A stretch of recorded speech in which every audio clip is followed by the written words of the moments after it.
This song just seems right. It's 2 a.m. just getting in about to check my message. No one is called but my homies and them damn bill collectors. Hey man, I know. Hey, Michigan fans. Hey, it had to be all this song.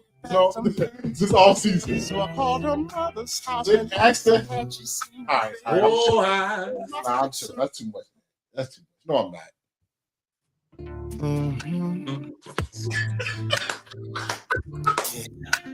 Bring your ass. That's how the Michigan administrators was. When they caught that man, like, hey, busted. It's 2 damn o'clock in the morning. Where you been? Let me get my 2 a.m. Let me just get to my phone. I can explain everything. Oh man. Friends I know, girl, you better. That's well, man. Hey, we're gonna get to that, man. We're gonna get to it. Promise you. Ron Moore, man. I can explain everything if you just give me a chance. Oh man, let's turn up a little bit. I can't start a pod one way because this how Notre Dame is talking to everybody right now. They said we ain't playing no bowl game, we ain't playing no conference. If y'all in that damn CFP, the committee, the ACC, your cousin, your brother, everybody, no taking the side. If you want your team to be all in the bowl games, all on stage, playing for the next 6 weeks, come to death row. I've never seen a squad so mad, bro. They had 3 press conferences about why we not there. I'm like, bro, all right, let it go. They said, nah. And the ACC on the low, they hyping up Miami, but like for real though, we, you know what I'm saying? We the ones selling the records. ain't nobody coming to see Tulane. ain't nobody coming to see y'all play. You crazy? Coming? Ain't nobody coming to see y'all play. Yeah, I'm sure it's fun. You go up there and watch Bama knock their head into the dirt. But yeah, if that's what y'all want to see. It's been a crazy week, man. You got coaches getting fired, coaches getting arrested. Notre Dame still mad. They've been mad since Sunday. They still mad. They still talking shit. I heard one person made this excuse. We're going to get into it. That is really the ACC fault for scheduling. Yep. That'll make sense. That makes sense if you don't think about it. Yeah. Try not to think about it. You don't think about it. But like it always is, welcome to IDK Sports Podcast, your premier spot to talk sports with the average guys. My name's Anthony. It's my main man, Kenny. Same. Don't forget to like, share, subscribe right here to the YouTube channel. If you're watching us on Instagram, get off of it.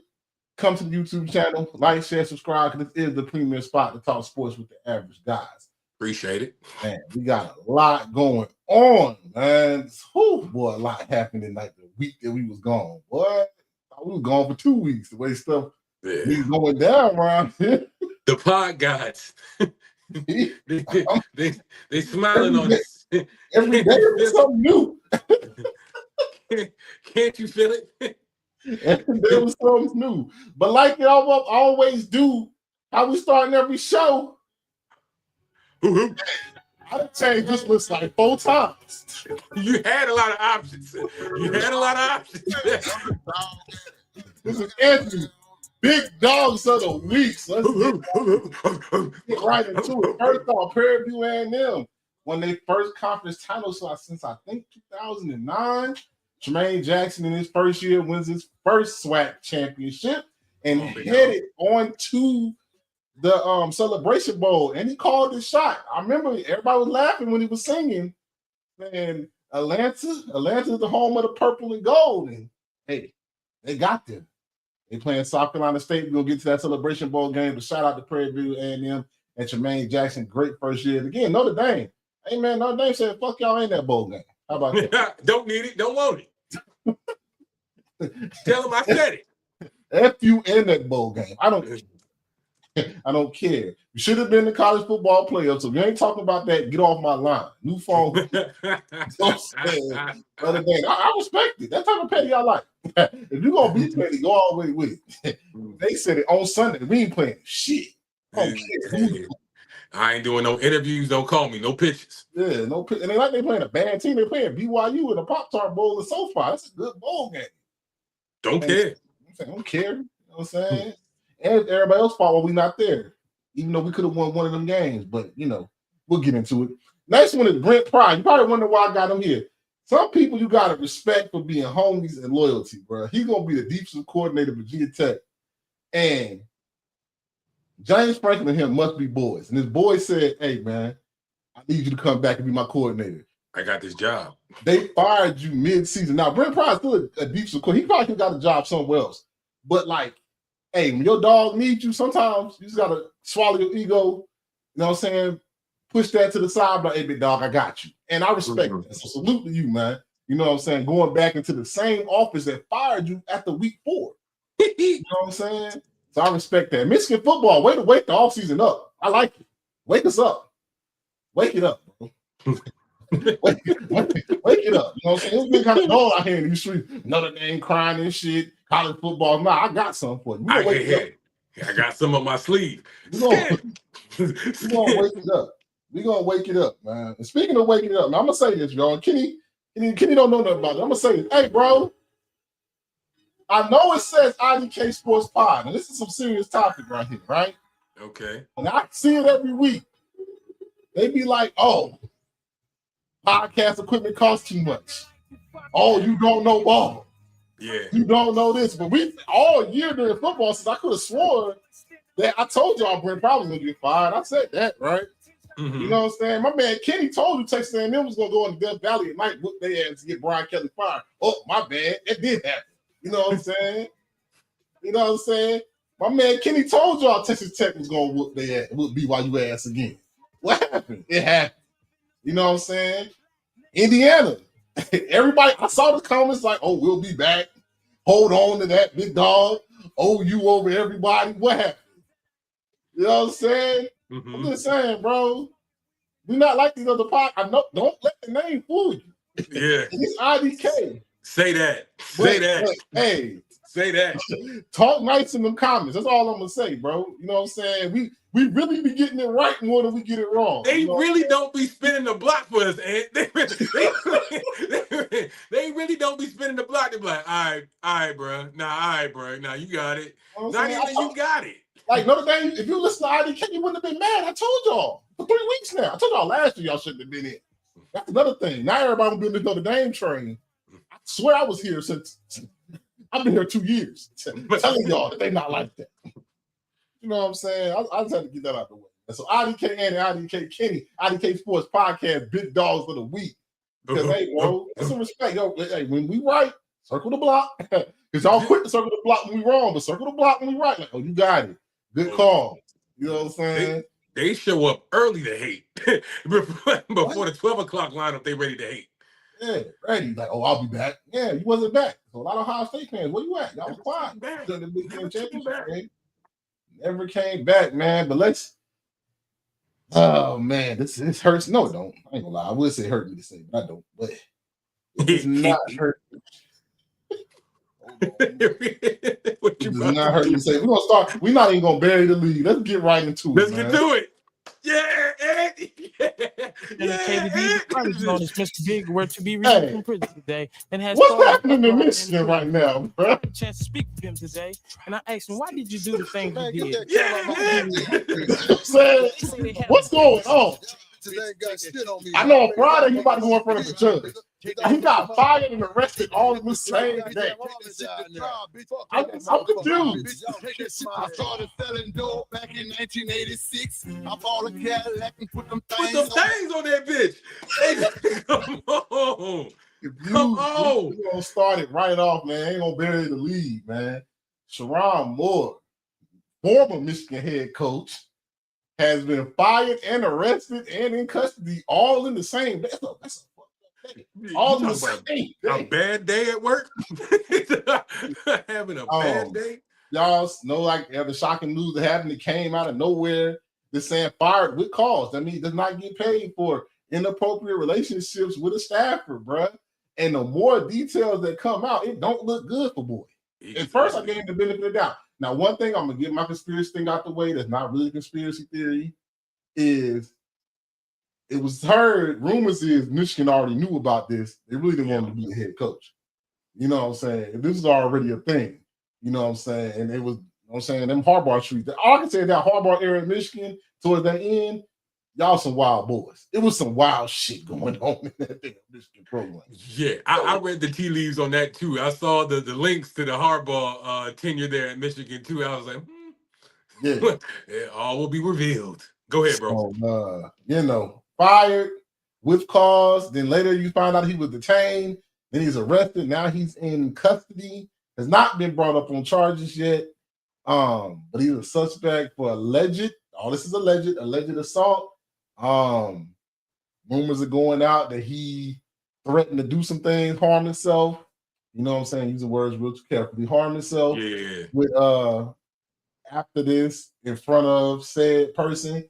But you know what I'm saying? That's all the serious stuff. The funny stuff, let's get to the funny stuff. My man gave her a $32,000 raise. I don't know what $32,000 raise Coochie is like, but I think I don't want to know.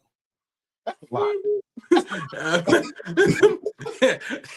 That boy got up in that thing and said, "You earned it. You earned it. You deserve it." My man, she was working in the office, and I guess as an assistant to the football team. Then she became assistant to the head coach, went from making $58,000 to $91,000 a year.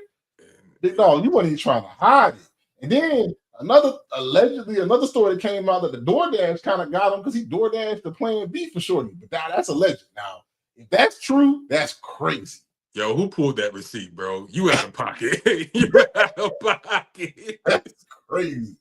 But yeah, like out of all, like my thing is, bro, and then this even goes back like the two brothers that had the jobs in Michigan. Mel Tucker had it, he, you know, doing this thing on the phone with Shorty. Now, my man Sharon, you 39 with the most coveted job in college football. This is like the top of the top. Like, only thing that compare to this is Texas. Don't care.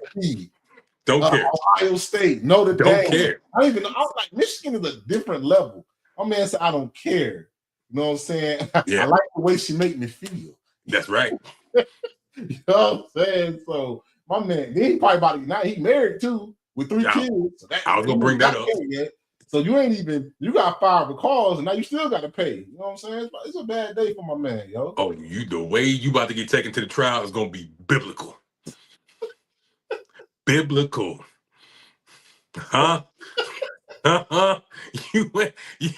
There's only one way to go, and I'm gonna tell you the way I go here in a second. Go ahead, Ed. Man, hey, bro. Hey, it's just at some point, when are y'all gonna learn? It's a lot of women in the world. It's a lot of women in the world. You don't have, like, not only did you pick her as, like, already it's inappropriate. You know what I'm saying? So I know you're going to get fired for that. Yeah. You was like, nah, you got bold and gave her a $32,000 raise. You earned it. Wasn't that good? You earned it. You earned it, brother. You earned it. But I ain't never. Like, my man, like, you don't understand. Like, let me put it in perspective for people that might not be in college football and new for this space. Like I was explaining to my wife. This is a top tier job. When I say top tier, I mean it don't get no bigger than Michigan football. Unlimited resources, unlimited anything you want, bro. Yeah. On top of that, even if he wasn't their first choice, if he gets fired from this job, say 2 years down the road, you just don't drop back down to some group of 5 school. This job, say with Michigan on his resume and his age, you drop down to maybe a Minnesota level or an NC State or Kentucky. You still be in a Power 4 program. You know what I'm saying? Like, you are a young dude. Like, you're only what? He's only 4 years older than us. You know what I'm saying? Yeah. You had one of the biggest jobs in America. And you gave it all up for some coochie. Boy, you got to be one of the dumbest MFers I've heard of in my life. And then know what I'm saying? Allegedly, if he went there, I know what Shorty said to him. He like, yo, we gonna make it through this. She said, we gonna make it. She was like, we? What you mean we? I still got a job. Big dog, homie. But nah, I said enough. Kenny, what you got there? Oh man, I got 2, maybe 3 points. One, somebody to check the water up there in Ann Arbor, bro. Different. Because the way they getting these cats up out of there, getting these grown men up out of Ann Arbor, somebody to check the water. Yeah. They slinging that killer.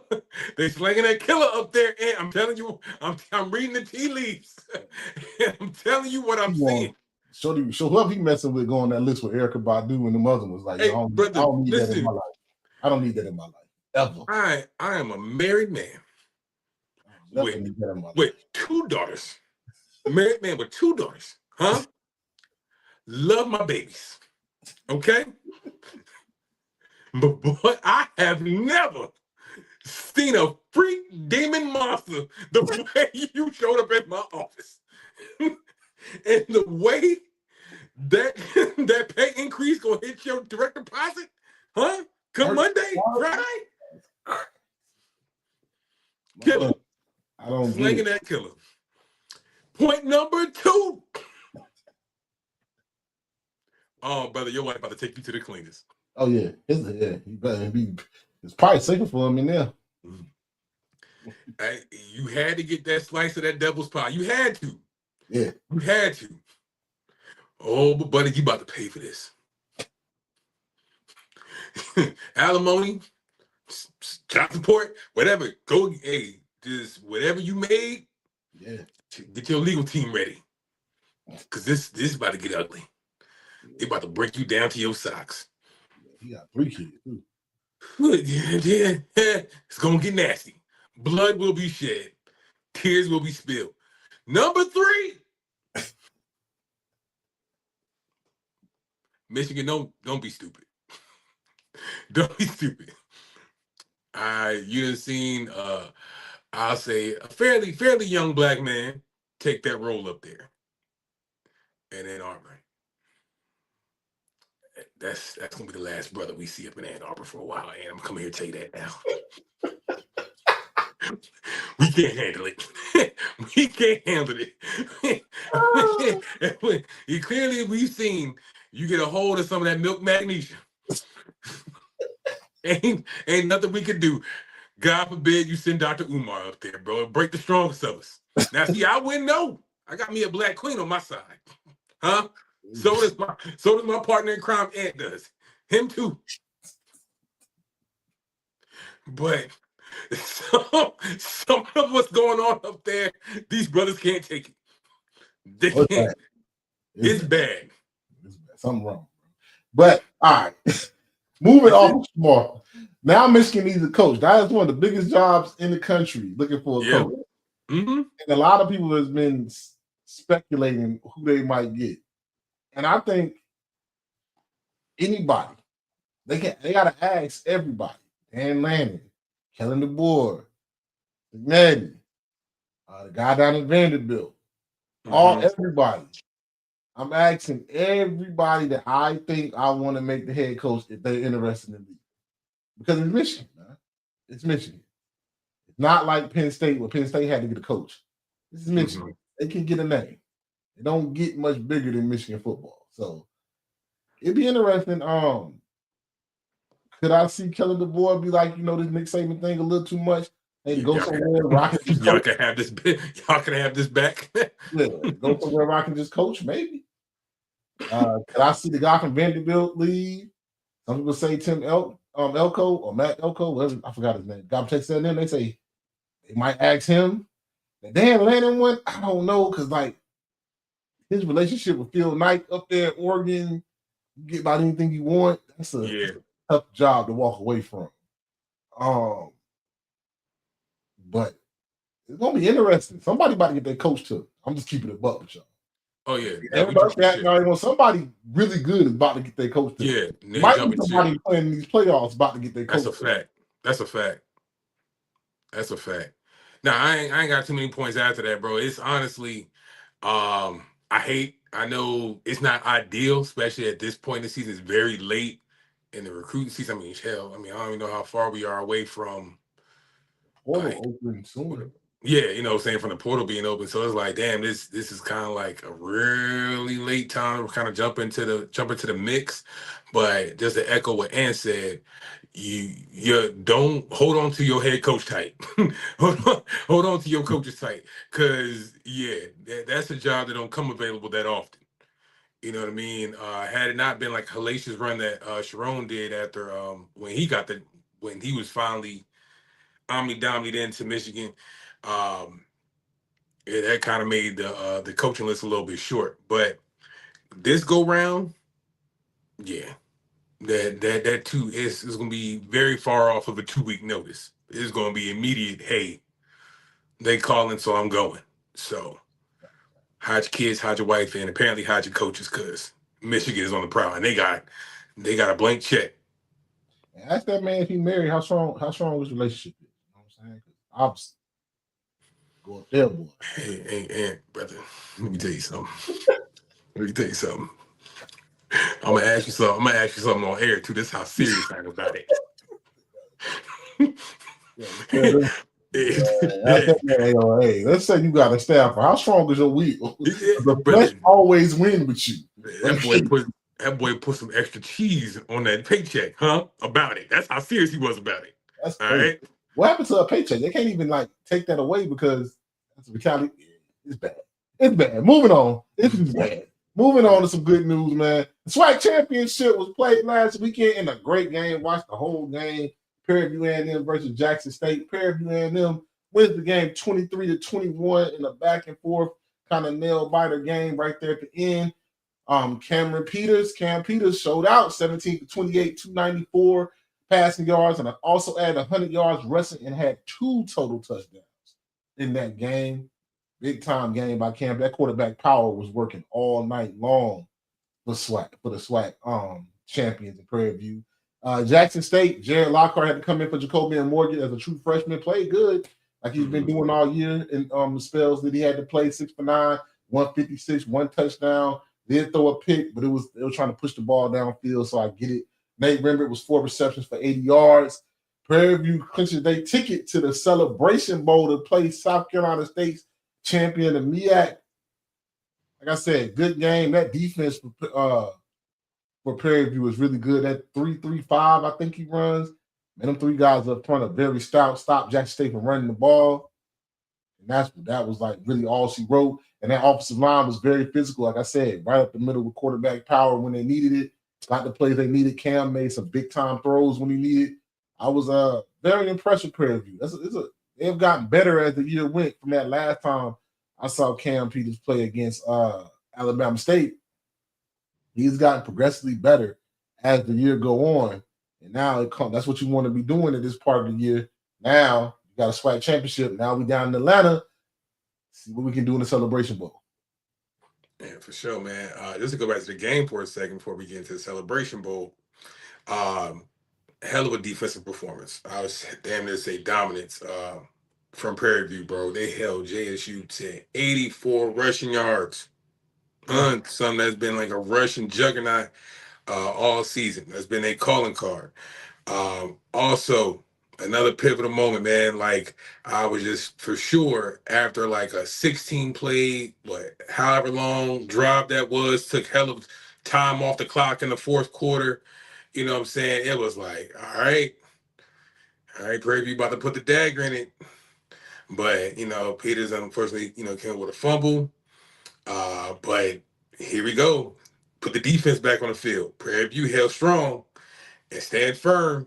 And Jackson State couldn't get another score. And that was it, man. It was just like, bro, when they needed it, when defense had to have it, they got it, bro. And they made a historic win, man. And the game was on the road, bro, to pick up that SWAC title, bro. So that was something to, puff your chest up.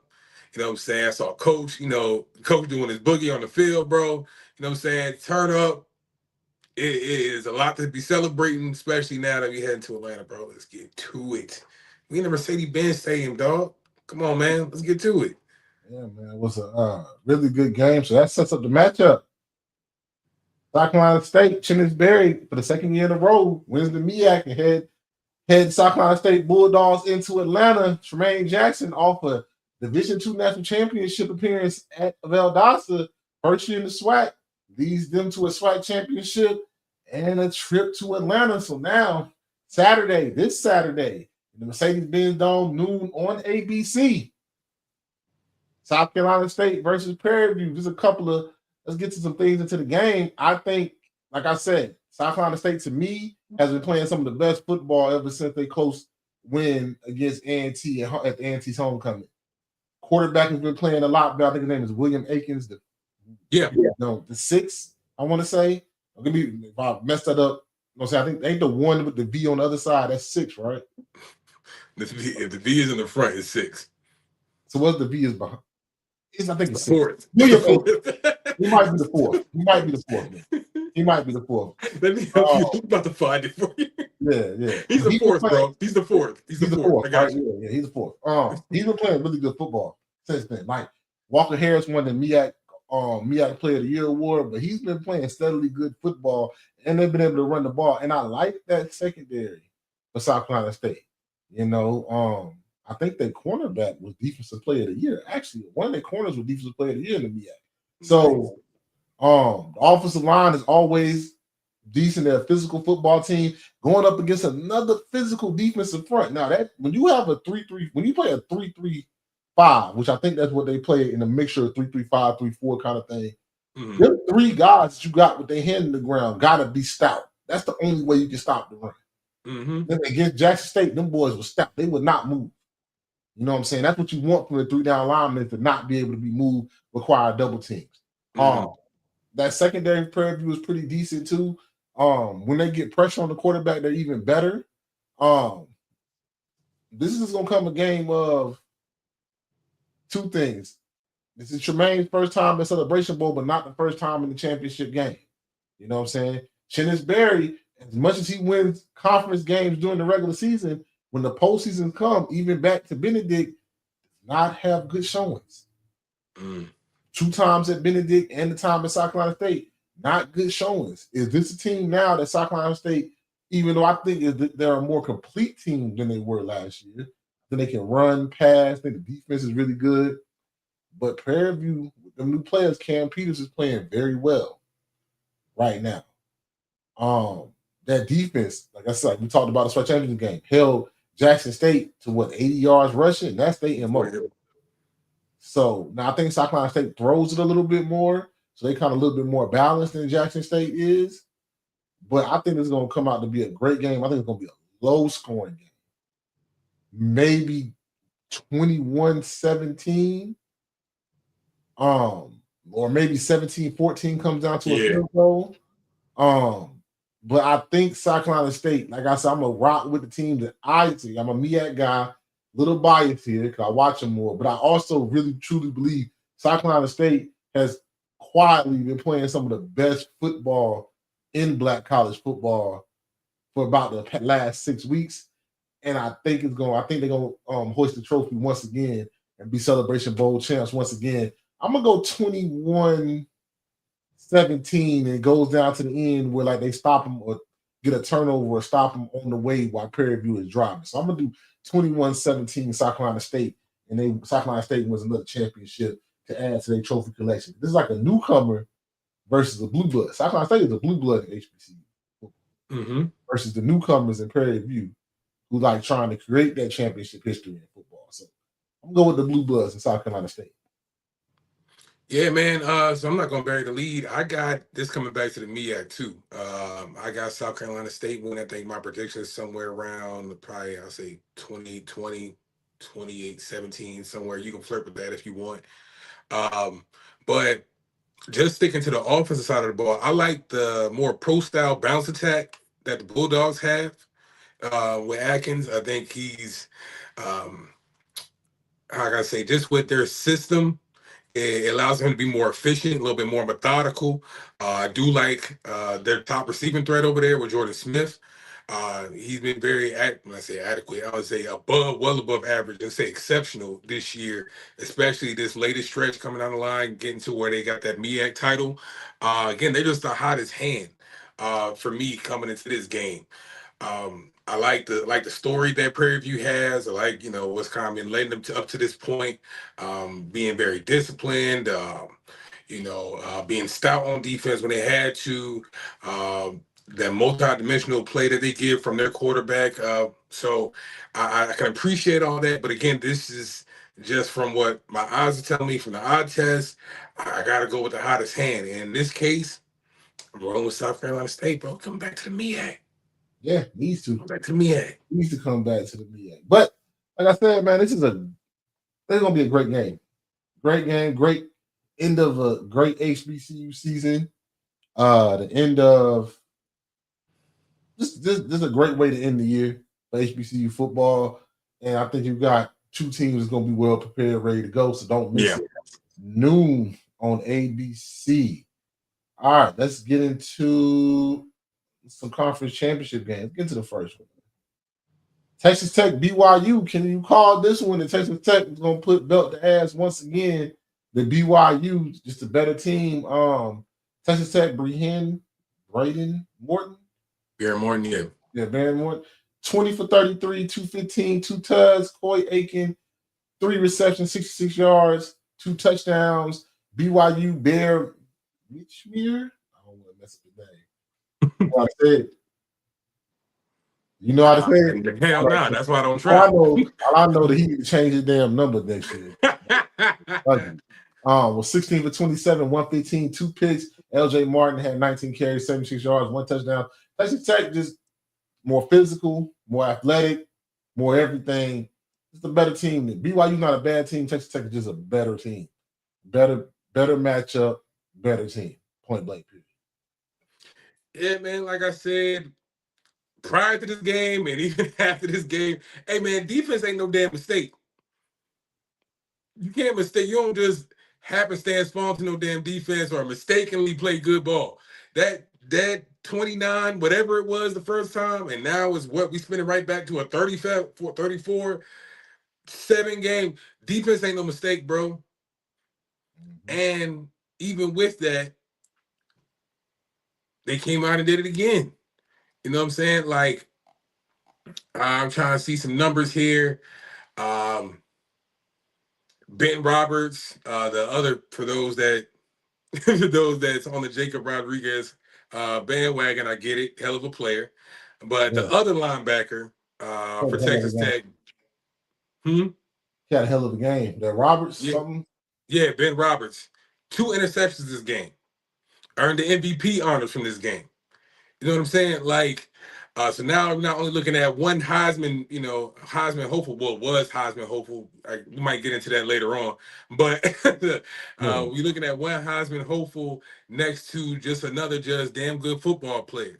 You know what I'm saying? Creating turnovers, holding BYU to sub 200 total yards, forced 4 turnovers. Again, defense isn't no mistake.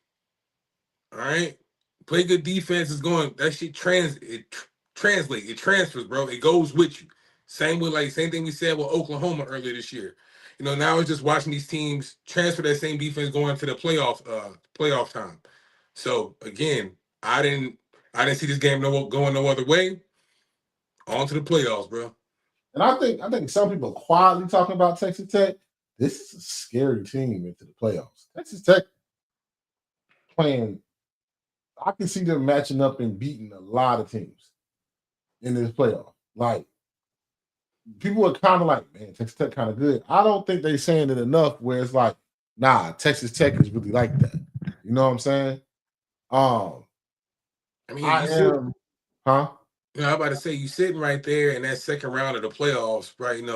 I think in their bracket, they got, if I remember off the top of my head, it's JMU and Oregon that's flowing next to them. Yeah. Again, I think the defense is stout enough to where they can take care of both of those teams. And the offense, I know you talk about defense, like that offense ain't like the offense is bad. It's not like Oklahoma where the defense is like really good and then the offense is bad. You know what I'm saying? So it's not like Oh, bear with me. I think I'm sounding like an echo. You hear me better now? Yeah, that's good. Yeah, that's good. So it's not like Oklahoma, it's like Oklahoma where like their offense is not clicking, but the defense is doing good, right? Mm-hmm. This is more like they balance themselves out. That offense is not bad. They got a lot of speed on the outside with their receivers. Yeah, Got a decent running back, but this is a scary team. Like Texas Tech might have hit the jackpot with buying the team. You know what I'm saying? Like they might have hit the jackpot with buying the team because they sure paid for it and it's paying off. you know what I'm saying? Gotta pay for what you want, and they got it. So hats off to them. Yeah. Let's go to the other one, the belt, the ass, and the revenge. Georgia avenges that win in Athens. Beats Bama 28-7. Gunnar Stockton 20 for 26, 156, 3 tugs, and Georgia's defense only allowed -3 rushing yards. Whew, that's crazy. Ty Simpson was 19 for 39, 212 yards, 1 touchdown, 1 pick. And Jeremy Bernard, 6 receptions, 62 yards, and 1 touchdown. Hey, man. Kenny, you go ahead. You I say this. I'm about to say I can keep it short and sweet for you, brother. This game could have been University of Georgia versus the 3-and-out Tide because that's all the hell they was good for. It was a good 3-and-out. We just got done talking about Texas Tech defense and the performance they put on, but we got to give a damn hand clap for this performance that Georgia's defense put on. Their corners, their secondary. I'm gonna start there because I'm a secondary guy. Led by Bowden. Hey man, hats off to y'all brothers, bro. That was a damn clinic. Had Ty Simpson back there. I don't know. Yeah, all the audibles, all the changes at the line you try to make wasn't going for none of it. You can't, good routes can't beat better coverage, bro. You know what I'm saying? Like, and we getting home, and we moving you off your spot, and you're scrambling, you're trying to make something out of nothing, we getting turnovers off of it, bro. It's like, even with all the efforts that Jeremy Bernard tried to do during the game, he was able to move the stick sometimes, but bro, sometimes you just run into an immovable force, bro. You just go into an immovable force, bro, and it just started ugly. Yeah. The turnover started early. Yeah. You know what I'm saying? And the momentum never went back to Bama, bro. Never went back. This game was easily had turn off potential, early in the third quarter. Like, all right, bro, I know where this game is going. I mean, I don't see it changing. The funny thing about this is like they switched roles from when they played in Athens. Like when they met up at Georgia's defense was like, is Kirby Smart's defense not as good as they used to be? Is Gunnar Stockton like that guy? But then in Alabama case, it's like Ty Simpson, is he a Heisman hopeful? Could he be the first quarterback off the board? It's like just flipped. Everything flipped. They can't run. Alabama can't run the ball. And I know we'll talk about the playoffs later in a little bit, but Bama can't run the ball to save their lives. And them dropping back the pass that many times ain't gonna win the football games. That Georgia defense with Kirby Smart has got this defense from where he was in the beginning to now. Like I said, Georgia's one of the hottest football teams in the country right now. Period. I mean, one of the hottest football teams in the country right now. I had a closer game. I thought just because I thought Bama would like kick it back and after that close win to Auburn, they'll kick it back in. I thought that Oklahoma game when that defense shut them down, I said that's Oklahoma though. You know what I'm saying? Like, yeah, Oklahoma defense does that to a lot of people. But Georgia, shout out to y'all, man. Got that, avenged that loss, won the SEC championship, and really looking really good going into the playoffs, man. Really looking good going into the playoffs. And Bama, I don't know. You gotta go to Norman and beat them boys again. With the exception of that Auburn game, I think that's the last good rushing performance Bama put on. For a few weeks now, that the truth has been out on tape about what Bama is capable of on offense. They're one-dimensional. They're a one-dimensional team. You're gonna need every bit of what we have here, like damn near 40 attempts. You're gonna need every bit of that, for this team for this offense to work. Once we kind of snuff out that run early, which again Georgia did, Oklahoma did. Once we snuffed that out early, and we dropping hell, what I'm saying? We dropping 5 to 6 back every time back in coverage. The hell you gonna do? What you gonna do? Yeah. Georgia just made it look a little bit uglier. They was even sniffing out the underneath routes. CJ, you know what I'm saying? CJ Allen was on patrol for that, so they just got even uglier when they try to throw screens and try to throw little um try to throw little hash routes to the tight end. It just got even that much worse. It just looked nastier. You know what I'm saying? But it's always been a one-dimensional offense. Been saying that this entire season. Is that why this Bama team don't look the same? It don't look like the age of old, Bama teams that we accustomed to because they can't do it all. It's just like I said, it don't get no easier, man. No. like you don't get no easier. You got Oklahoma first round, and it's like you went from playing Georgia defense, like, oh, we got to go to Norman and play Oklahoma in a playoff game. We're probably again one of the best defenses in the country. Oh yeah, and if you thought you didn't hear Notre Dame fans before, or wait until this Oklahoma game. Wait till we pod that week because I already know my prediction for that game. So, yeah, they gonna be loud. They gonna be loud that time too. Cause I don't see no same way I felt about Tech and BYU. The same way I feel about this rematch against Bama and Oklahoma. Ain't nothing gonna change. So last one, man, Indiana, Ohio State, number 1 versus number 2. Indiana squeaks out a close 13-10 win. Fernando Mendoza, 15 for 23, 222, 1 touchdown, 1 interception. Charlie Becker, 6 receptions, 126 yards. Ohio State, Julian Sayin, 21 for 29, 258, 1 touchdown, 1 pick. And the freshman running back, Bo Jackson, 17 carries for 83 yards. This game right here is about defenses, man. I can say this. Indiana's defense is well improved, and Ohio's defense is good enough to win the national championship. Yeah. Don't know about their offense, though. Every time, this is what you said. Now I'm going to give you credit for this. You said true serum time. And the 2 times they played a team that had just as much talent or as good as them, their offense hasn't showed up both times. Texas and now Ohio State. Mm-hmm. If I'm going into the playoffs, and I know I'm about to get a lot of flack for them Ohio State fans, I'm worried because who they got lined up for them. If we'll see in a little bit who they got lined up for them. They got Texas A&M or Miami lined up for them. Yeah. So it's a problem for them. That's a problem for Ohio State. When they play competition, that offense don't look as good. You know what I'm saying? Y'all can say what y'all want to say about Julian Sayin and whatever. The Heisman stuff for him and Fernando Mendoza. We'll get into that next week. But Indiana, first outright conference win since 1945. Whew, that's a long time ago. Were we fighting a war back then? Everybody say World War II, brother.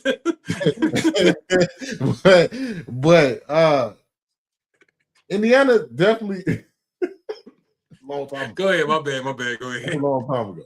Indiana, I like what Cincinnati do. Indiana makes me nervous because they have games like they had against Penn State, but then but you also had that Oregon win. So where do you see them moving forward? Fernando Mendoza might have a good game, but can that defense hold up with some of the teams they're going to play in the playoffs? Yeah. I think so. I think Indiana's better than people are giving them credit for. I know Ohio State defense can hang up. It's all about that offense. I know for a fact the defense is good enough to win them in that championship. Yeah. Especially with the front four. They got it. They good. Caleb Downs is back there, right? They good. On defense. Real back and forth game. Got to get that special teams corrected. Got to make the field goals. Missing field goals, especially close ones like that, like they did in this game. Yeah. That's gonna cause you to lose a game like it did today. I don't think no team lose anything from this. Right. Yeah. Somebody had to go. Yeah, that was it. Just somebody had to go. But I think Indiana answered some questions for me where I feel more comfortable with them in the playoffs. Ohio State defense is who I thought they were. Offensively, we'll see.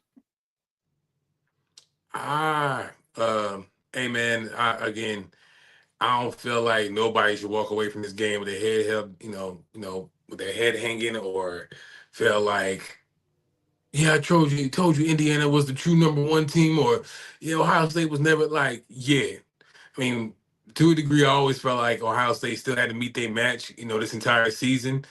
But I still don't feel like Ohio State can be just scratched off the paper as like, yeah, they a 1 round exit.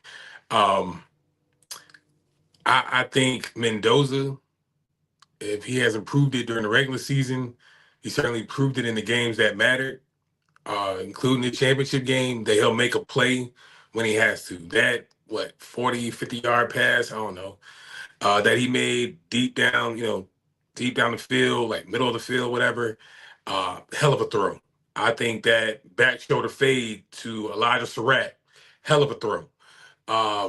You know what I'm saying? He just make a play when he has to. I can recall like the Omar Cooper touchdown against Penn State, hell of a throw. Like, you know what I'm saying? He just makes a play when he has to. You know what I'm saying? So again, if I had to get the edge, if I had to walk away from two things with Ohio, like Ant said, Ohio State defense, that defense gonna travel. You're gonna be able to make hay off that. You're gonna be all right. You know what I'm saying? And then with Indiana, they not scared of the deep water, bro. They can swim with the best of them. They got a quarterback that can do it, and they got a defense that's gonna keep them in games. So they ain't scared of pressure time when the lights is bright and it's fourth quarter and they got to close the game out. Kurt Signetti got that team ready. Yeah. They not scared of the dark, bro. They can fight with the best of them. So if anything, I ain't really attributing no win or loss to this game, just more so what the game showed me. And I think these are two still formidable teams going into the playoffs. Yeah. Oh, for sure. I mean, and speaking of the playoffs, let's get right to it. The final football playoffs, the brackets are set. Here we go. You know what I'm saying? The biggest controversy is Notre Dame got pushed out the way for Miami. I mean, you can say a lot of people, I hear a lot of things about this. A lot of people are blaming the group of 5 schools in the ACC for having Duke as the champion, and then 2 group of 5 schools were able to get in. Okay. Some people say Bama shouldn't be there with 3 losses. Don't agree. I think that people say that things should change. You know me, I'm a 4-team bracket anyway. You know what I'm saying? But I think the system did what it did. I think the committee gave some people false hope. And that's where the anger comes in. It was no reason for all them weeks that they kept trying to make head-to-head not matter. Yeah. And everybody was trying to tell you that head-to-head matters. And then when it came down to the end, they was like, the thing they was hoping was that Virginia would win the game. So then you only have 1 group of 5 school in, which would probably been Tulane. Then you could have put Miami and Notre Dame in. When Duke won, Duke was the highest rated conference champions get in. Well, Duke wasn't even ranked, so they wasn't going to get in. They had 5 losses. So then that opened the door for JMU and Tulane, which now it's only 1 spot left between Notre Dame and Miami. Y'all won head-to-head. That's why you jumped ahead. That's why they should have been in. It was never a question. To the people that say that Bama shouldn't have got in with 3 losses, I don't understand that either. They play. You see their resume, and that, I mean, even the Notre Dame fans that's crying, y'all see the resume. So how somebody trying to make an argument that the win in Mizzou was less than the win in Navy. Yo, stop it, bro. Stop it. Stop the cap, man. Stop it. Yeah, pick better They was the matchups. number 1 seed going to the SEC championship game. They beat Georgia in the season. They have more ranked wins. In Athens, yeah, good. You know what I'm saying? Like, we'll get into Notre Dame schedule in a minute. Notre Dame, you don't play nobody, though. I try to tell you that. You don't play nobody. So, Miami, y'all played Miami, you lost. You played A&M, you lost. Win next time, and you'll be in. It's real simple. All you do is win the game. you know. And everybody talk about the group of five. Do we want to see that? They probably all gonna get blown out. But what's the difference between them getting blown out and then Vandy got in and Ole Miss blow out Vandy, or Oregon blows out Vandy? Oh, like anybody could lose by a lot on a given day. Oklahoma could beat the brakes off Alabama like we think they probably are. Bingo. You know, so like everybody, oh, the spread already 21 points. Cool, play the game. They earned the right. I don't like this crusade against the group of five schools. Like, oh, it doesn't matter. Them boys play football too. You know what I'm saying? They deserve a right. If the things come up, they should be in there. You know what I'm saying? I'm gonna let you go about the playoffs, and we'll get into some more Notre Dame hate, and then we'll go from there. Yeah, I got you. Yeah, man, I only got 2 points, maybe even 3. One, if you're gonna have an issue with anything, my first issue again is gonna go back to these like bloated ass conferences, bro. You got about 12 teams in the SEC, hell, like 18 teams in the Big Ten. ACC sitting up there, some crazy ass number 2 with hella teams, bro. Like, so what I'm saying that because that's how you end up with like a 4-way, 5-way tiebreaker for 1 and 2 in the ACC. I forgot how that thing was done, but some crazy ass formula that they had to come up with to even get Virginia and Duke in the championship game, and because neither one of them still made it into the playoff, and we still end up with Miami. We don't end up with Notre Dame. Either way, bro, like you got all these teams can join together and you try to make heads and tails of it at the end of the season, bro. It's never gonna be perfect. It's never gonna be perfect. You gotta, even the top half of those bloated conferences still don't be playing each other. You know what I'm saying? It's like the first tier be playing the damn third or fourth tier of that conference and trying to count it as a value win or a conference win. But we know from the get-go that those scales ain't the same. We know it ain't the same for Cal to play Ohio State. I mean, you know what I'm saying? Like, I'm just making up some stuff. But it's like, come on, bro. We know what this game is on and off paper. But we want to count it at the end of the season. So trying to even get mad at Miami outside of the head-to-head tiebreaker that y'all lost, stop it. Stop it. Either get down and lay down, join the conference or don't. Be independent, and when you be independent, you gotta take what comes with it. Yeah. You take the cake ass schedule that you got, take the conference championship bids that go over you each and every season. You gotta take what comes with it. The group of 5 schools, all of you gotta take what comes with it. And 2, I saw some complaints about why was the Miami and Notre Dame game even a factor. I believe watching on Selection Sunday, the committee chairman or director, whoever he was making mention of how like the Tech and BYU championship game, because it fell the way it did with BYU losing, that it moved BYU down, and that's why they had to consider. That was another reason why they had to consider Miami versus Notre Dame. And once you had to consider that game of who won the head-to-head, it's like now we complaining about the rankings at this point. You know what I'm saying? Why wasn't Miami ranked higher, or why was they ranked so low? Then all of a sudden they're in the playoffs.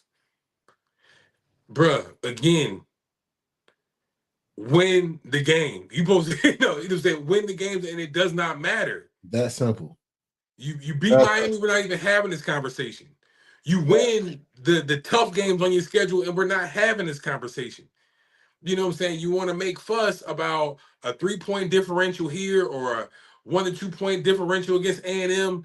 It's like you want to make these arguments at the end of the season, and it's like, bro, just as simple. Those games could have went the other way, and we wouldn't have heard a peep. I go to the group of 5 schools, bro. Hey, man. To begin with, I think it's perfect that JMU got in and Tulane got in. I think it's great that they also got, because they also got to have something to play for too, right? It can't just be the best, it can't just be the blue blood schools and that's it. You know what I'm saying? Because I guarantee you one of these years we're going to get a Cinderella team. I guarantee you. That's the whole grand scheme of this tournament thing, is to get a Cinderella school. So they're supposed to be here. They're trying to take it away, though. They definitely trying to take it away. That got a lot of people hot. That two group. Like, it's a playoff, man. Football. Win. Like, if you want to be in the Texas fans, don't lose to Florida. Vandy. Beat teams on the road. Yeah. It's simple. You played. You lined them up and played. Win. Oklahoma, when they need a dub, they got it. That's why they in. Mm-hmm. When Georgia needed dubs, they got them. That's why they in. Ole Miss, when they need to beat Oklahoma in Norman, they did. That's why they're in. Because you won't take this argument with the teams that got the first round buys. You're not having this argument with the Indianas, the Techs, the Ohio States, the Georgia. Like, you're not having that argument with them. Oregon need to beat USC to solidify and they got it. They got the dub. And then they beat Washington at the end of the year. What are we talking about?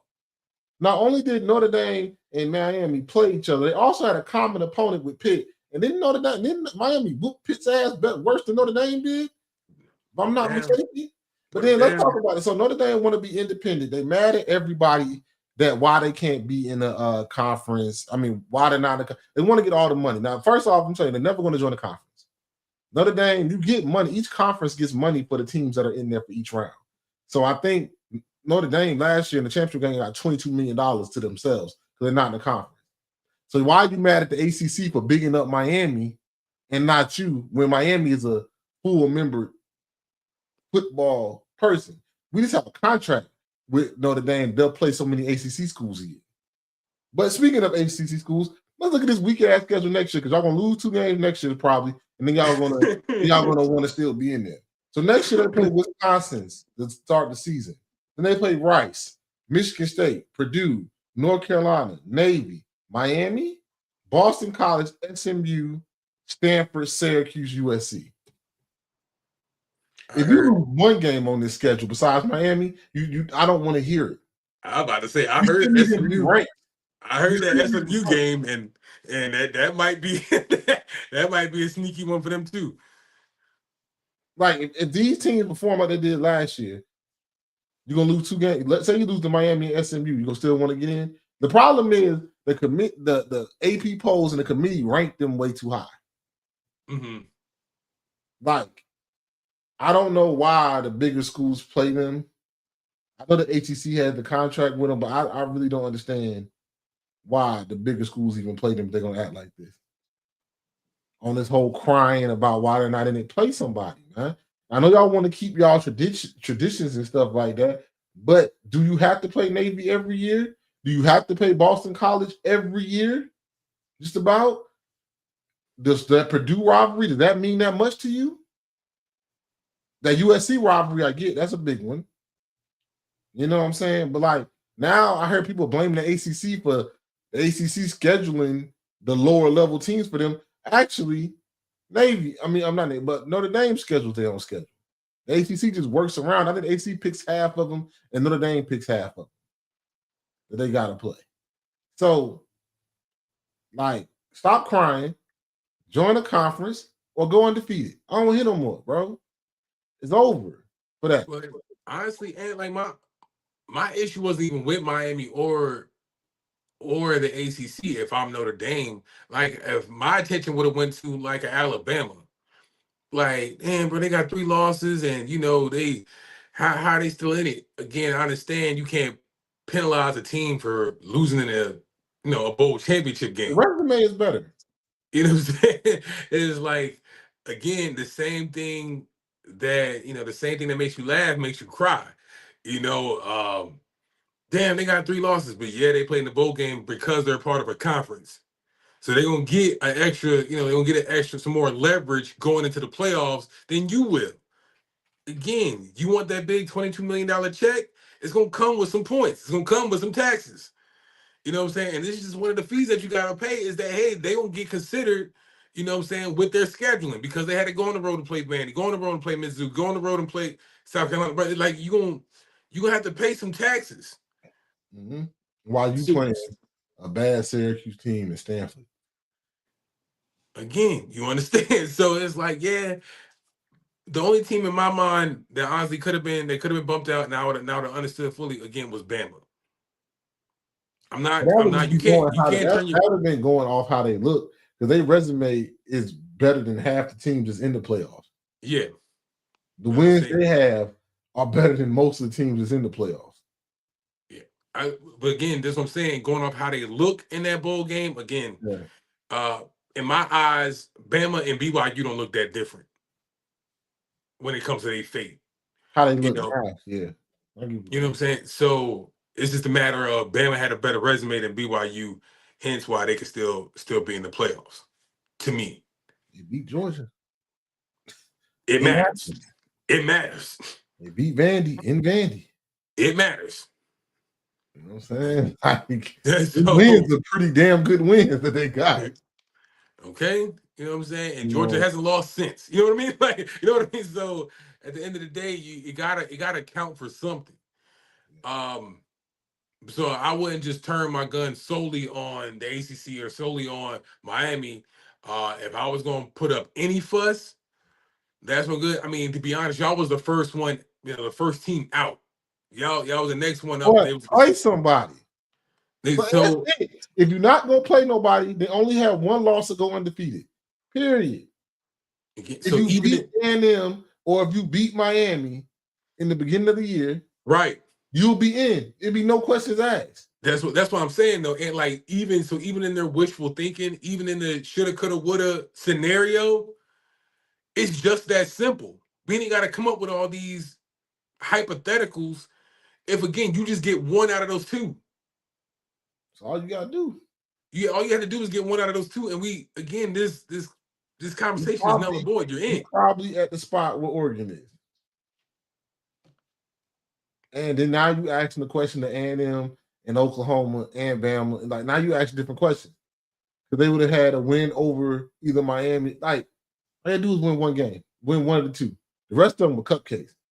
No, but USC was ranked, but then you'll use USC and Pitt and not other. Like, it is what it is, bro. Yeah. We ain't gotta talk about it no more. Next week we'll get into some of the matchups because I think they don't play till next week, right?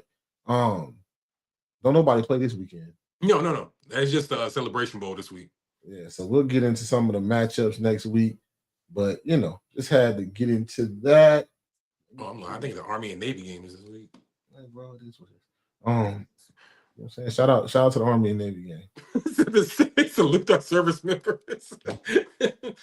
Let's get into the NFL, man. Let's get into some storylines, man. Let's get to the first one. Hey, man, Phillip Rivers is back with the coach, bro. Off the couch.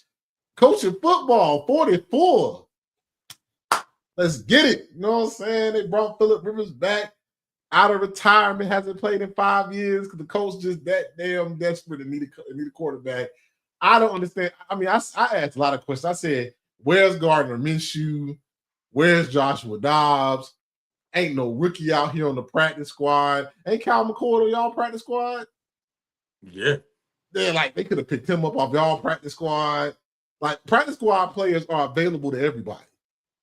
So you don't have, it's not a trade. It's not nothing. If you're on a practice squad, you get picked up by any team. Y'all went got a 44-year-old hasn't been playing. They might as well have better. They might as well call Andrew Luck. Say, Andrew, what's up, big dog? I know we didn't do you right. I did you wrong. You know what I'm saying? But you trying to come back real quick, help the squad out, do it for Ursay. That's I would have used it all. Ursay is crazy. You know what I'm saying? Like I would have did it all. Big dog. But Phillip Rivers is back. I think this is gonna go badly. I think Phillip Rivers is gonna get hit one time. Like I read some reason why I retired, and they're gonna be looking for another quarterback next week. I honestly thought he was gonna be one of your big dogs this week. I was like, I could predict if I had to put my money on one person being a part of your big dogs this week, I just knew for sure it's gonna be Phillip Rivers. Because I know my boy was sitting home with all 9, 10, 50, 11 of them kids. It was like, that man got a ton of them, He said, that boy went out and grabbed some milk. And that boy went to the store for some milk, got on that phone and said, hey, I heard what happened to your boy. Y'all, They ain't even called Cam. Cam is younger than them. He's still working. you know what I'm saying? Hey, look, I can help you out with your situation if you need me. You know what I'm saying? That house was full, brother. That boy got a full house and said, hey, I got I need a break. I need a break. But hey, man, I guess, man, how long is Richardson hurt? You know what I'm saying? Like, I just started asking questions when this news line came up. Like, he really jacked up his orbital bone. Like that band, them workout bands, the resistant bands smacked them in his face. It popped and smacked him right dead smack in the eye. That could take a minute. Like, he might have got surgery, but that could take a minute to repair. You don't want his eye to pop out. Hey, man, this is a real good time to mention gym safety, huh? That's one of the dumbest ass injuries I've ever heard. I bet you like he was doing the stretch with the one you put in your leg, and you lift your leg up. I'm like, bah! You know, cracked his dumb ass. For sure. you know, for sure. Phillip Rivers, man. Now we gotta watch Phillip Rivers balling at 48. Back in it, man. Back in it. Let's get to another storyline. What's next? Turnovers kill the Eagles, man. This is a rough game to watch, boy. This is a not it wasn't rough for me, probably rough for you, but it was a rough game to watch. Hurts had 4 picks in this game? Yeah, don't forget the fumble. Yeah, 4 picks, had a pick and a fumble in one play. That was wild. That was wild. One play. And the Eagles lose to a Justin Herbert. Broken hand, Justin Herbert. But and another thing though with Justin Herbert though, he was able to step up. I told y'all was gonna miss Jalen Carter a lot, and that's why he was able to step up and do them runs. Because 98 wasn't there. You know what I'm saying? And they kind of ran on y'all a little bit more than a lot of other teams have. But force feed the ball to AJ, man. See what happens. AJ happy though. He getting his catches. I'll get to that in a second, but not for nothing though. Like it wasn't. They didn't run on us to the tune of Chicago did on Black Friday. So it was like, all right, we see some marginal improvement, right? Yeah. And for the most part, bro, I was happy as an Eagles fan. I'm happy to see that defense performance, because by all means, 4 turnovers or 4 interceptions, whatever the fuck Hurts came up with. This score should look ugly. By no means that many turnovers in the game should that score even been that close to even talking about overtime. That by no means, if you just say that many turnovers from your quarterback, you don't even got to look at the final score because we already know what happened. Yeah. So, if anything, a well damn dude, good damn pat on the back for that defense and for the job that Vic Fangio did as defensive coordinator for even keeping the Eagles in this game. So I'll start there with the positive. The bad. Hey, brother. hey. I see some of the Eagles fans talking about like, oh man, y'all ain't real Eagles fans if you already turning back on Hurts already. I'm fake. I'm here to tell you I'm fake. I'm fake. I'm done with this. I'm done with this. I literally in one of my group chats I called that interception that happened in overtime. I literally called it. I knew it was going to happen.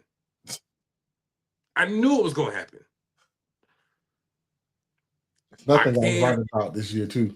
I can't. Y'all that Jalen Hurts wasn't. We said it earlier this year.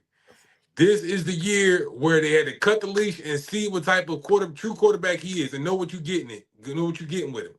This is it. This is truly it. Now I'm not going to absolve him for the drops, AJ Brown. He happy though. He good. Because that again. Sorry. It's always it's queued up all the time. It's never too far away. It's always gonna be in the chamber. It's that one. But Yeah, AJ Brown, bro, for all the hooping and hollering you did this season, bro, it's been real quiet. These last 3 games, brother, it's been real quiet. 10 targets a game. You know what I'm saying? You getting touchdowns. I think he came damn near close, like 99 yards this last game for having 3 games in a row for 100 yards. Mm-hmm. Life good. Life good in Philly, bro. You know what I'm saying? We straight. We back.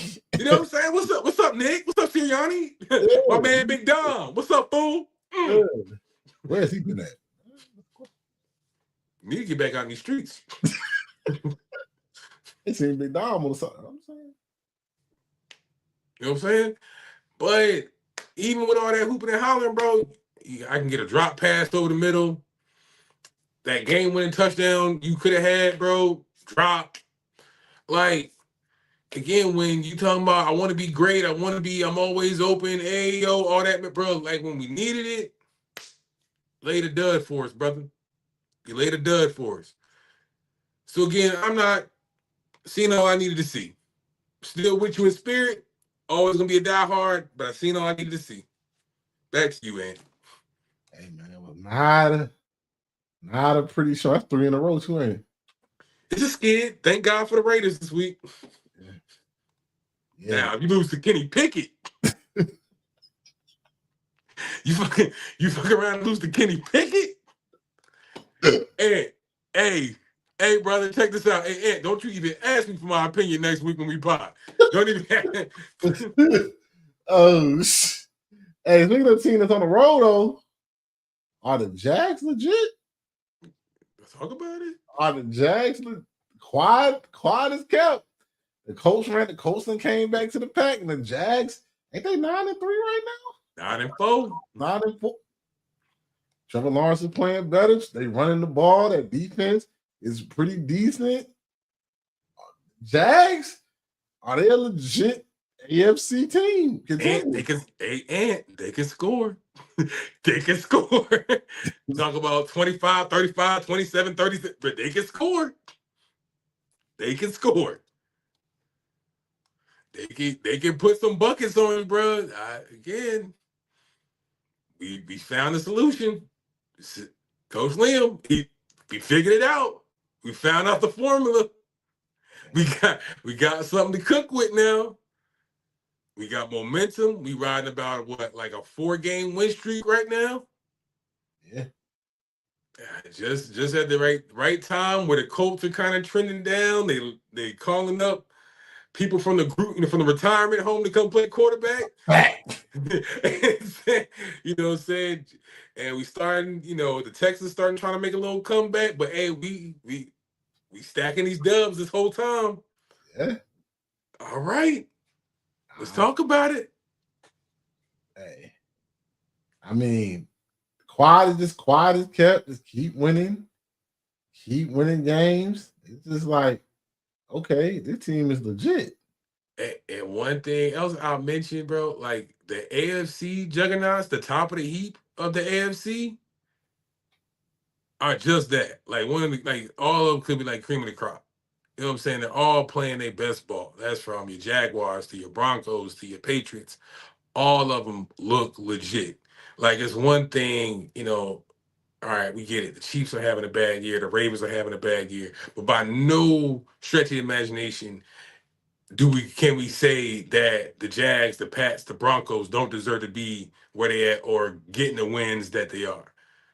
These are all teams that had to get it out the mud, and they're playing tough, hard-nosed football. They can all run the ball. They can all play stout defense. They can all get to the quarterback. Bro, you can't make up no excuse of why these teams are having the success they are having, especially getting towards the end of the year. They all playing their best ball. So you should be afraid. You should be afraid of the Jags. Yeah. And then one more story we gotta talk about it, man.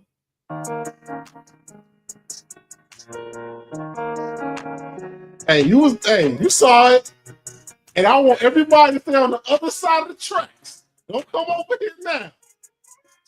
They told me bust out my AP, perfect time, man. Got them I'm on baguettes the up rock. on my neck, I Hey, stay shining. that boy showed it out, boy. Chase a climbing.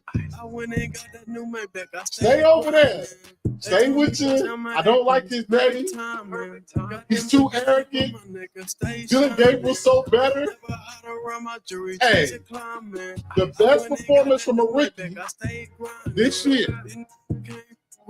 Yeah, they lying. Talk about a stool. I mean, you heard me say. You heard what Shedeur said. They can't F with me. You know they lying. They can't. Hey, bro, Shedeur, I ain't even got the stats. He threw for almost 400 on them boys. You know what I'm saying? 4 touchdowns, 2 clutch drives where they should have won the game. But goddamn, Kevin Stefanski said, not on my watch. Hey, look, everybody get in here. Get in this huddle real quick. I got the best play. It's something that we never tried before, but let's do it. Right. Let's try it right now. You've been sitting on the sideline that whole drive. Dylan Sampson was at running back that whole drive. You throw him in for the 2-point conversion. Yeah. But Shedeur, man, hey, beautiful throws. That throw to Judy on time, shot. That was a throw he missed last week. Right. Hit it this week. Harold Fanning, was it Harold Fanning? Yeah. Hey, man, hey, Njoku. Hey, man, Njoku. I'm going to start getting hurt. You might want to. Perfect timing. You might want to stop. You might want to stop. Hey, you might want to. You might want to. Hey, stop getting hurt. They told me. You might. You know what I'm saying? You might want to learn how to stay on the field a little bit longer, boy. This joke is different. This Harold Fanning different. Hey, bro, check this out. Like, as much shit we talk, like, beginning of the season, why is all they rookies hitting though? Like, why? Besides Dylan Gabriel, like, I'm gonna forgive Judkins for that play, bro, because like, bro, your coach should have put you in that position. Schwessinger looking like defensive rookie of the year. Shedeur, of course, should have been starting earlier. Harold Fanning balling. You know what I'm saying? It's like if only we had somebody really to captain this damn ship. if only we had a true leader, a leader of men. We might be all right. Yeah. We might be all right. Because forget the damn last 2-point conversion attempt. Why the hell you go for the 2 points the first time? Yeah. Facts. What are we doing? Yeah. This is a full-on, it's been said, I'm gonna just echo it again. This is a full-on sabotage job, bro. We coaching bad on purpose. A reverse. It's like it's gonna be a reverse pass too. That's what makes it even worse. A lot is gonna be a reverse pass. And the thing is that you would think that was our first and last time of seeing that play. That was also the first time the player seen that play. You know what I'm saying? I know they ain't practicing that bullshit. I know they not. Oh bad. But nah, man, Shedeur, man. Hey man, I watched every moment, every offensive step of the game. The Judy had a little more pop in the step. Fanning, like I said, is different. Even that back shoulder throw to Tillman that Tillman didn't get. I think that was a good decision. You see Shedeur trying to push the ball down the field. And as he did, they was able to run the ball better. He's pushing the ball down the field to Judy, Fanning, and getting the ball to the playmakers and just making plays happen. That run, that rushing touchdown he did, boy, that's just willing to win, or wanting to win. That's competitiveness, right? So will to win, man. And then, like I said, some players just have it. The same thing I say about Lenoir. Some players, when it's time to show up, they show up. And them 2 drives, you brought them down from 2 touchdowns from double-digit points twice. Mm-hmm. First in the first half, you did it again when you needed to win the game. He did everything to win that game. Kevin Stefanski made that call and lost that game. And after you do something like that, you don't get fired. I don't think you're ever gonna get fired, bro. I think they're gonna keep him next year, bro. That's the thing, bro. They make it sound like we crazy or we just glazing, right? Because it's like, no, I mean, but what about his interception or what about those bad? You know, he took a bad sack at the wrong part of the game, or what about he should have been winning the game? The defense played You know what I'm horrible. saying? He was inaccurate on some throws. 6-7. Like it's like, what the hell you want us to do, bro? Like again, I can also game can recognize game, right? I can see that there's a stark difference between the production y'all was getting early this year till the production y'all are, you know, the way y'all scoring now. I can also see a quarterback that's pushing the ball down the field as opposed to like a check down assassin. You know what I'm saying? I can see the attitude change from earlier this season to, you know, when Shedeur's on the field now. It's obvious, it's tangible, we can see it. You know what I'm saying? It's not just us that believes in it, it's like his teammates believe in it. You know what I'm saying? So to where like they know their hopes are dashed for any playoff runs. They know that. They just want to be competitive, man. You want to go out there and compete. Have a purpose to show up to the stadium on Sundays, bro. That's it. Yeah. I mean, again, Myles Garrett gonna be Myles Garrett, but what about the other 52 players? Go ahead, man. That's a fact, man. Hey, man, ain't really much have to be said. Great performance. Like I said, the best performance by a rookie quarterback this year. I don't think no rookie quarterback has had a performance like that. Some people say Jackson Dart, but he ran the ball. Talking about a legit passing, break, and they say it's the Titans, whatever. I don't see no other rookie quarterbacks winning no games like that for real either. So, yeah, haters gonna hate. What else we got, bro? It was a good performance. Shout out Shedeur. He is the starter for the rest of the regular season. So let's see how he closes the season out. Next, man, getting the playoff picture, man. There it is. After week 14, AFC, the Broncos or Patriots. I don't know if that's correct. The Broncos got the tiebreaker. I don't know how that works. But it's either the Broncos or the Patriots number 1 seed. Right. The Texans are playing their way back in the playoffs, playing that AFC South. Them jokers, the two teams that was everybody thought was floundering during the middle of the season. Yeah. Texas defense. Don't get into it. That defense is like that. That Texas defense is like that, man. I ain't gonna hold you. The Jags and Bills. The Bills up and down team. We already talked about the Jags. Jags playing good football. The Patriots. I'm saying about the Patriots since we already did basically our NFL recap with the storylines. The Patriots. Do you believe in them? I do. Believe in them to win a playoff game or believe them to make a run? I believe in them to win a playoff game. Do I believe in them to go all the way? No. I think their schedule's been very favorable. It has been nice. It has been a yellow brick road. I'm not gonna lie. They have been easing down that road pretty easy. So I don't believe in them too much. Like again, I have more faith in like the Jags or certainly the Broncos.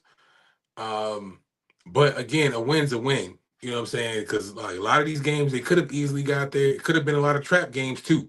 Again, it sounds cliche, but you know what I'm saying? It's hard to win on Sundays, bro. You know what I'm saying? Especially coming from an Eagles fan. You know what I'm saying? So like, I gotta imagine that some of them, they could have got clipped just as well as they've been winning. They could have just as well been getting clipped these weeks. So yeah, it gotta count for something. So I think they can get past a Texans team if their season were to end today and these playoff picture was to stay the same. I think they could get past the Texans team. You know what I'm saying? I think the defense is formidable. I do think Drake May is playing unbelievable football right now. You know what I'm saying? It's really no mistake again when I start looking at the success that the Pats are having right now. So yeah, I believe them. Yeah. The 4th seed. Next one is the Steelers. Steelers with a big win against the Ravens. They needed that. They needed that win to win. They'll keep their chance to win the division. I think the Bengals are probably going to be out of it after this week. But Ravens, Chargers Chargers team is starting to worry me about what they're not the same. They're so banged up, man. It's already missing their 2 tackles, and I think the backup tackle got hurt. They got Ryan Hampton back. That's big. But Chargers got a lot of injuries that they're overcoming right now. Yeah. Especially on the offensive side of the ball. Defensive side of the ball, Khalil Mack is playing like he's this 50-year guy again. You know what I'm saying? Khalil Mack is playing great football, but the Chargers, I don't know. I don't know how them offensive line injuries is rough to overcome. Them are rough injuries to overcome. And then the Steelers are just somebody got to win the AFC North. You got to say it's if not you, if not you, then who? You know what I'm saying? Somebody got to do it. NFC South. I mean NFC. Period. My fault. The Rams got the top seed. Packers with the win over the Bears, still fighting for that top seed. We got the 2 seed right now. We'll play the Bears again because the Bears will be a wild card team. The Eagles still firmly in control of the NFC South. Got them right now against the 49ers. Nobody talking about Kyle Shanahan is putting together a great season with all the injuries. That talk about a banged up IR team. Hey, year in and year out, bro. No excuses. Like he is no really excuses. Got them playing in a tough division. Mm-hmm. That's a tough division, man. A really hard division. Tampa Bay right now, that Tampa Bay could be probably going to end up being between Tampa Bay and the Panthers. They're in a close one right now with Atlanta. Tonight, the Panthers are on a roll right now, so that's the NFC South winner. The Seahawks, that's your team, Kenny. You believe a lot in the Seahawks. I'm kind of iffy on the Seahawks and Sam Darnold because Sam Darnold in big games. Flounders, yeah, I got you. But you like the Seahawks. We'll see. But that NFC North, that Packers team is starting to show why I thought Jordan Love would be an MVP. Yeah. And why this Packers team was one of my favorite teams coming into the year to win. Boy, and then we had to ask questions. I still think that Jalen Reed is the most talented one.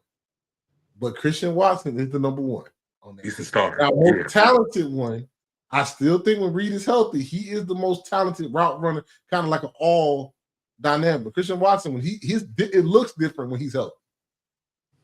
He's the number one receiver on that team. And I said I would add in like that Tucker Kraft injury hurt them too. Hurt them a lot. If they had him right now. Whew.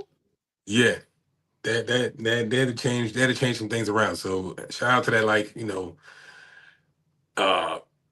whatever phenomenon injuries that kind of made them like switch up their game plan, but they've been making do. So and that defense is playing good. Micah lining it up.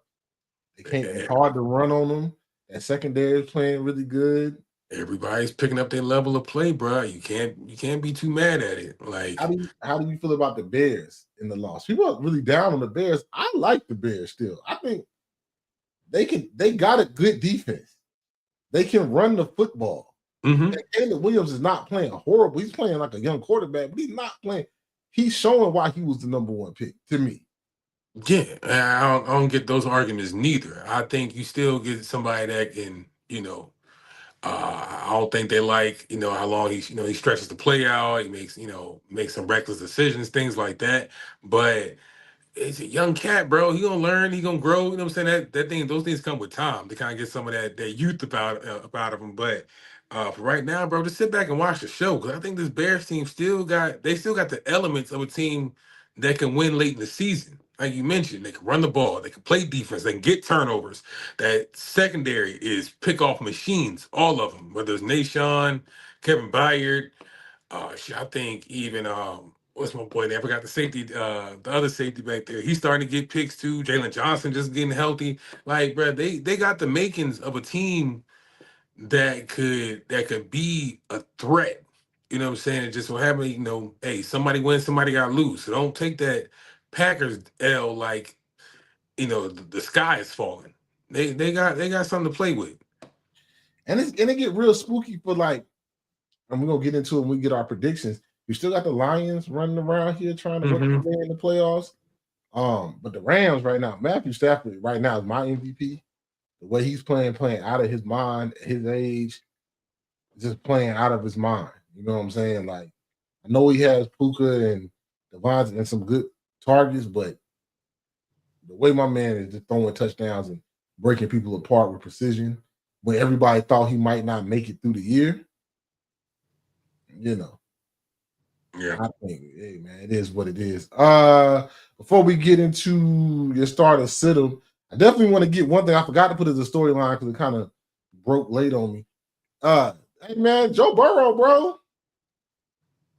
What? How you take that tweet? Or that tweet, or what he said? Yeah. Like, I think it came from like I think it came from a conference, like or like like one of those midweek conferences it's or whatever. giving that maybe I'm not feeling this no more. It's not fun to lose. You know what I'm saying? Shit And he's ain't been sacked fun. more than any quarterback. Like, It's not fun. You know what I'm saying? I'm out there, I average about what 20, 24, 28 points a game, something crazy. Um, my numbers been solid year in and year out. I'm leaving it all out on the field, bro, but I'm still going home with L's every Sunday. The shit ain't fun. You know what I'm saying? Like, I doubt we can even give the option of like a change of scenery. The Bengals ain't that stupid. They stupid, but they ain't that stupid. You know what I'm saying? So there ain't no hopes of him going elsewhere that can like reignite that spark. I think it's just poor management, man. Like the team let him down. The team let him down, and I can start with the protection up front that has been hit or miss every year. Um, there hasn't been a dynamic back in Cincinnati since Joe Mixon left. Um, you know what I'm saying? You pay your receivers, but we missing pieces elsewhere.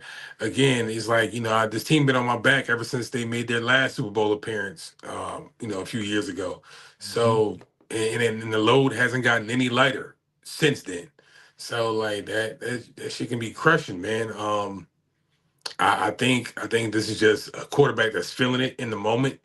But I don't think he's walking away from the game anytime soon. Sometimes you can just kind of feel it, like this shit ain't fun right now. This sucks. facts. All right, so let's get into it, Kenny. Let's get into your stardom or sit 'em. Let's do it. Real quick, let's get to stardom. Hey man, I mentioned it. If there's only one person in Philly that's having a good time, it's AJ Brown. You know what I'm saying?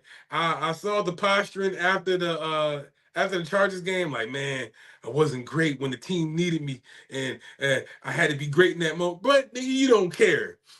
You know what I do see is another 1,000-yard season that you're approaching here over like the next 2 or 3 weeks. In the next 2 weeks, huh? That's all he ever wanted, bro. I got the championship. It's all about stats now. You know what I'm saying? Like, hey, I see you coming up on another 1,000-yard year. So hey, that's what's that? Ant? Money in the bank. So guess what? And over these last, like I said earlier, this pod, he has like, I think he was shy of like 1 yard last week, but he's closing to like averaging almost like 100 yards, even with the last 4 weeks now. Now he's about to play the Raiders. So I'm expecting another big game from AJ. Probably another 10, 12 target game. I said it last week. I'm gonna say it again this week. Hey, the teams you're supposed to dunk on them. And I expect this is another dunk game from AJ Brown. Yep. George Pickens, the damn demon in Dallas, bro. They got the Vikings this week. They play defense. Especially if you ask the Commanders, they play some damn good defense because they shut them boys out. I also expect the fact that, or also can count on the fact that the Cowboys, they can score. I mean, it's not something crazy or phenomenal for me to say that the Cowboys can score. And who's been profitable or benefiting from that? George Pickens. And I think he's going to benefit again this week against the Vikings. So start him, thank me later. Yeah, let's get into the next round. Let's get into sit 'em. Sit him, or what I like to call this section of the pod, sit your ass down. All right, so start with my boy, Justin Herbert. This isn't hate, I promise. This isn't hate. Now, I have no ill feelings since you beat my Eagles last week. Start there.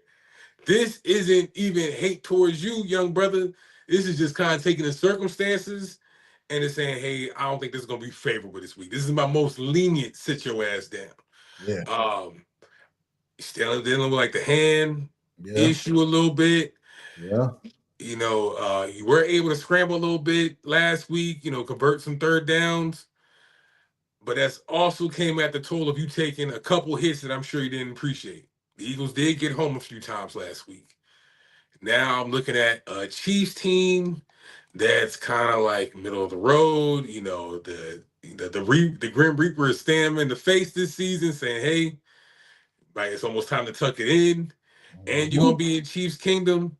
Hey, bro, we had to win one for the Gipper. This is the game, bro. So come 1 o'clock, brother, buckle your damn chin strap and be ready to sit your ass down because I don't think the circumstances is gonna favor you this Sunday. So my brother in Christ, Justin Herbert, please sit your ass down. All right. Same goes my boy David Montgomery. The Lions are playing the Rams. Okay. And coming from my boy Ant's MVP favorite, you know what I'm saying? Matt Stafford, you're gonna have to score, big dog. The Lions gonna have to score to stay in this game. Now, for one person, Jahmyr Gibbs, that means he probably gonna be staying on the field because he can score in the passing game and the run game. Mm-hmm. I don't know how many goal line stands or how many goal line touchdowns you're gonna be able to get in this game from my boy. This may be bombs away. Honestly, this game may just be throwing the ball around the yard and see who has the ball last. That's really what this game might boil down to. I can kind of see your usage being down this game. So again, this is no hate towards you, no hate towards your plight. This is again another lenient, but please sit your ass down, my brother. This might just be a Jahmyr Gibbs game. And that is it for my start him and sit him. Thank me later. Or if you got hate, I don't know, you want to do, shut up. Yeah, I'm starting to sit. That might help some people, man. Got the playoffs coming on. Some of us in the playoffs, some of us not. You know, it is what it is. Who counts that stuff anyway? Especially when you're losing. Yeah, not the playoffs. All right, let's get into the pick 'em. Hey, man, slowly but surely, I had a good week this week. Only lost one game. We did. Good week this week. Just saying. Getting a little trying to bring me back into the game. Yeah, say he's like, you gotta stop following my picks. Stop following my picks. It might be all right. All right, so big AFC North game, Bills Patriots. Who you got? Oh man, I ain't gonna spend too much time on this. I got the Patriots, brother. Can't count on the Bills too much. Don't really like the way they look week to week. Can't really say for sure what I'm gonna get. I understand they're coming off 2 good wins, one against the Bengals, one against the Steelers, but also the AFC North is poop. Going against one of the toughest teams in the AFC East, or in the league, period. I'm gonna say the Patriots gonna pull off another dub. Their first test of the season, some would say. I'm gonna say Bills. Like you said, first test. I think this is another test of the season. I'm gonna say Bills get this game. Bills, close game. Bills win. Next game, Ravens Bengals. Ravens really need to win this game because their playoff hopes alive and stay on pace. Try to stay on pace with the Steelers. Yuck. I'll probably go. I'm gonna go Bengals. I do not expect this game to be a low-scoring game at all. But both defenses are those that give nothing to write home about. But even in that, I expect the Ravens to make more mistakes. I've been following the tutelage of one of my group chats, and they've been telling me do not count on the Ravens. So I'm gonna go with that. I'm gonna say the Bengals gonna win this week. Yeah, I'm gonna go Ravens. I think they lost the Steelers. Stuff like that. I think they figured it out. I think Lamar has the out of his mind game. Derrick Henry goes for 100 yards. I'm gonna go Ravens. Okay. Chargers versus Chiefs. Who you got? Oh man, Chiefs. Hey, look, y'all. The Chargers. They skated away with an overtime win against a blubbering and blustering damn Eagles team. I don't think they'll have that same luck of having a quarterback throw 4 interceptions and still win. So, and I'm still counting on that Herbert injury a little bit. So I'm gonna say the Chiefs win this week. Yeah, I'm gonna go Chiefs as well. I think that injury is going to do a little bit more, and just the injuries on the team going to Right. hurt him a little bit more than we gave him credit. So let's go to the next one: Packers and Broncos. It's a big one. Two top teams on each division. I mean, each conference. What do you got? Oh man, no surprise here. I'm going to Broncos, man. Like I said, they can win when the stakes are the highest.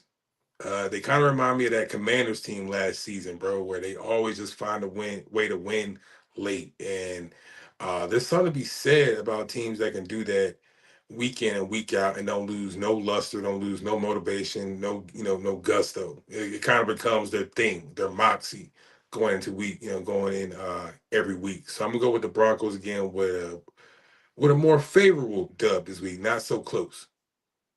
I'm gonna go to Packers, man. I like the way the Packers are playing right now. I think Christian Watson is back. Josh Jacobs, as long as he's healthy, he can get out there and give them something along with that two-headed monster at running back. They got, I think Jordan Love is playing very well. I'm gonna go Packers on this one. Lions versus Rams. The Rams are the number one seed, still trying to keep that number one seed. Where the road for the playoffs go through LA, and the Lions is trying to keep pacing that division and fight their way back in the playoffs. Who you got? Man, again, go with the hot hand, and that being Matty Stafford, bro. I agree with Ant, bro. Boy is playing some of the best damn football right now. MVP worthy. And I don't see that changing this week. So going with the Rams with a good dub against a team that needs just to stay in the conversation. And just because of that, that's why I said I think you don't Dan Campbell can't count them out. Can't count them out when they need it. Tough team, tough football team, and when they need wins, they get them. They needed a win last week. They got it. I think they get a win this week on the game when they need to win to keep their playoff hopes alive. Team that's seen a lot of success before. Not your old Lions team. This is a team that, I think he's going to have them ready to go.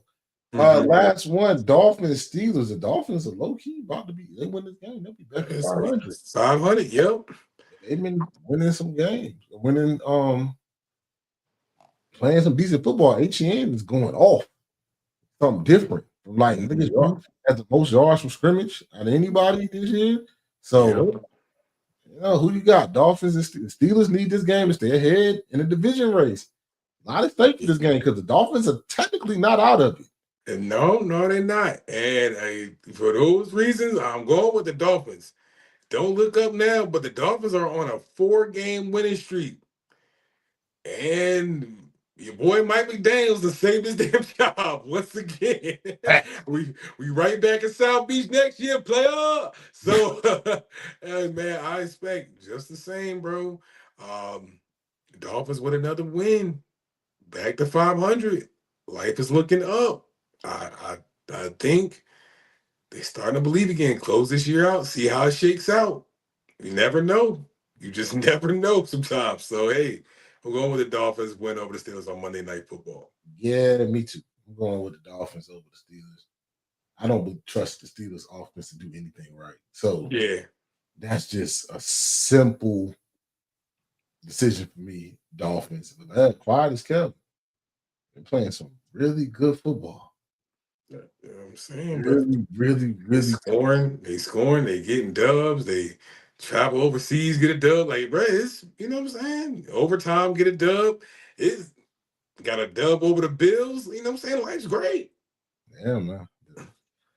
Boy, I mean, yeah, that's surprising. Jonathan Taylor might actually save his job. That's crazy. Yeah, I told y'all he was fired mid-season. There's somewhere in one of our pods where we had that boy out the door.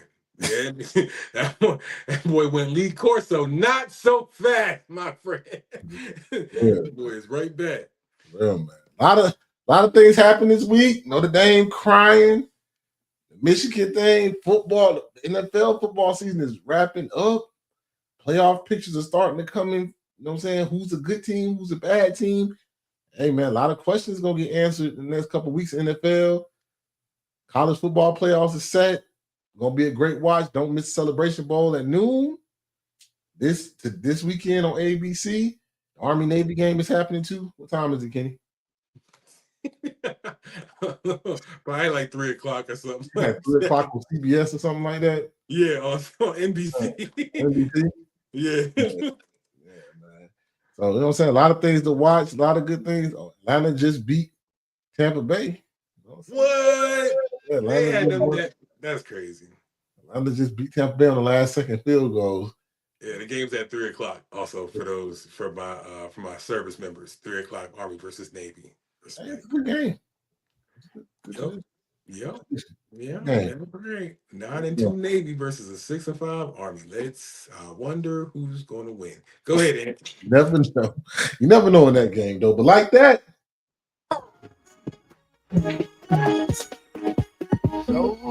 IDK Sports Podcast, your premier spot to talk sports with the average guys. My name is Anthony. It's my main man, Kenny. Yeah. Like, share, subscribe. And until next time. What's up? Holla.